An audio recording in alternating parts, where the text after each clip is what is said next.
We could sit here and I could go for another 2 hours listing off all the companies that are going to, or they're already participating or they're going to participate in what the Alphabet stuff that's coming in June. I mean, you guys already know about the Target stuff, the Ford stuff, the Bud Light stuff. Lego's doing their thing. Disney's doing their thing. Kohl's is doing their thing. The outdoor company, I can't remember who they are. They're doing their thing. All these companies are doing this stuff. They have been. I mean, we talked about that with the Target thing where people were, which I'm not saying there's anything wrong with, boycotting Target. I'm with you there, but they've been doing it. We talked about how they had the binding underwear last year. I mean, this is nothing new. It's just getting pushed further out there. And when June comes around, I just have a feeling, I'm just sensing that this is going to be a dramatic turn of events compared to last June and the Junes prior. I just have a feeling this is going to be a very, very large drop on those who oppose the alphabet stuff. I do believe that. But I want to take this again from the angle of churches and Christians that are going to be doing, that are going to fall to this, because we're going to start seeing, and I've been trying to get the point across, the aspect across of the spiritual warfare side of what this alphabet stuff is.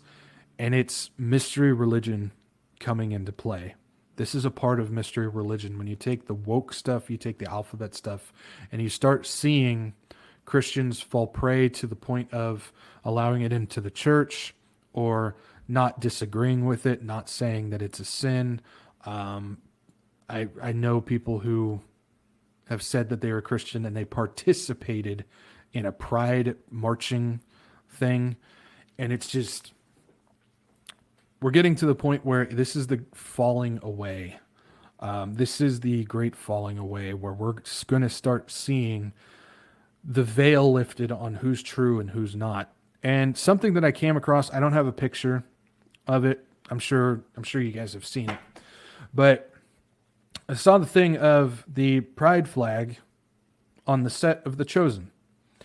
And I saw many, many comments by believers and people who say they're believers. I don't know their hearts, so I'll just say both. That were, what's the word? Shocked that was there.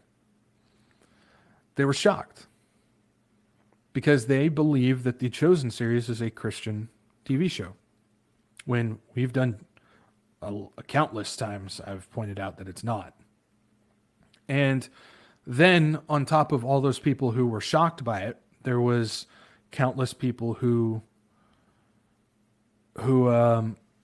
found any way possible to defend it. Have you noticed that? When I'm not attacking people, but I'm just gonna focus on Christians specifically. We tend to hold tight to things that we really like, even though it's something that we need to let go of. And you've got a lot of Christians that no matter what information comes out about, and we're just talking about The Chosen now, but this could be applied to many things, where it doesn't matter what information comes out about it, they will reject it all because they want to hang on to that show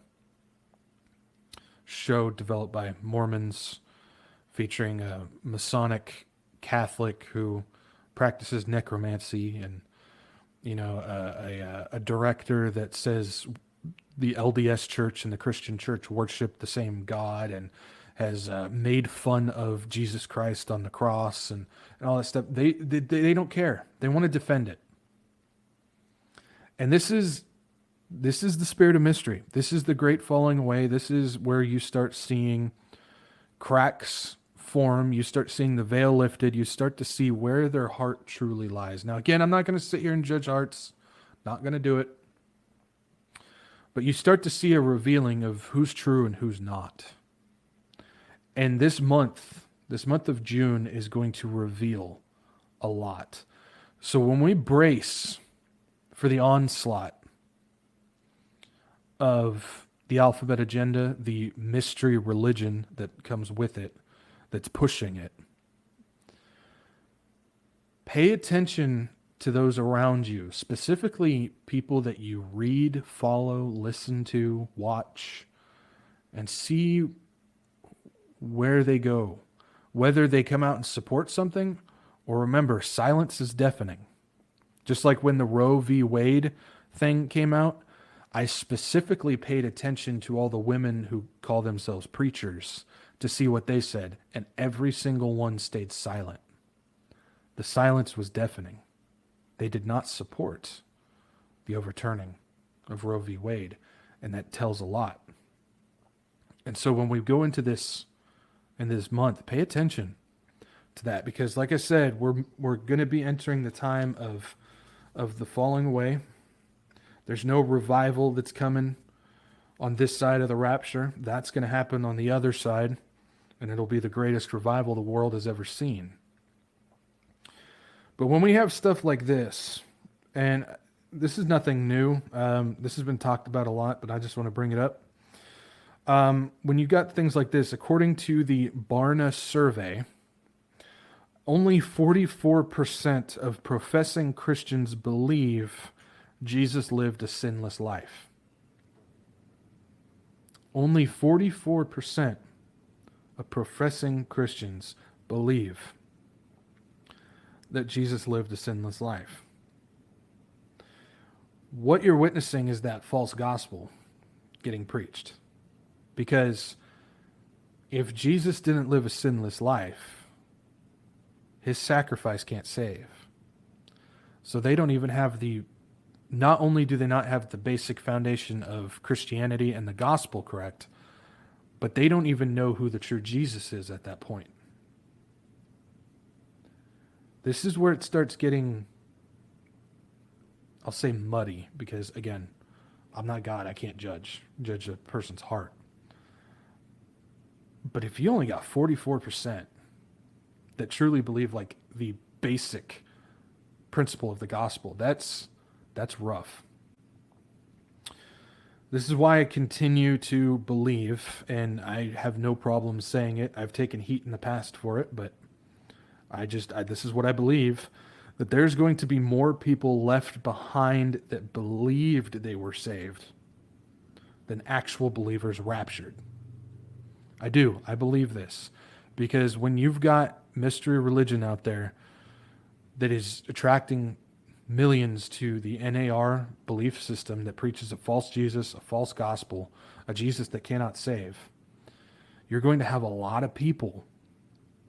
You're going to have a lot of people who believe that they're saved because they know the story, they've heard the story, and then they just repeated some hollow words. They just repeated the sinner's prayer without any belief behind it whatsoever. And that's what they're being taught is all it takes to be saved. And then they just go about their regular lives believing that they're covered. You know, to some people that might sound harsh, but this is the reality of it. Narrow is the way. And there's a false gospel out there that just alters the slightest stuff, just alters the tiniest things, just like Satan just altered the tiniest words in Eden to Eve, and it changes everything. Just like when we were talking about how you change 1% of the human DNA, and that's enough to blow it all up. You just change the smallest thing, and it alters everything. Now, if we continue on with the survey, it says 44% believe the Bible is unambiguous about abortion. So again, we're starting to see more of the aspect of Christians and people who say they're Christians believe that abortion is okay. And I mean, we've talked about some CCM guys who believe that as well. Then you've got 48% believe that human life is sacred. Only 48%. Then you've got 63% believe God is the basis of all truth. Only 63% of professing Christians believe that God is the basis of all truth. And only 4%, this is probably the number that you've heard before, only 4% of U.S. adults hold to a biblical world view.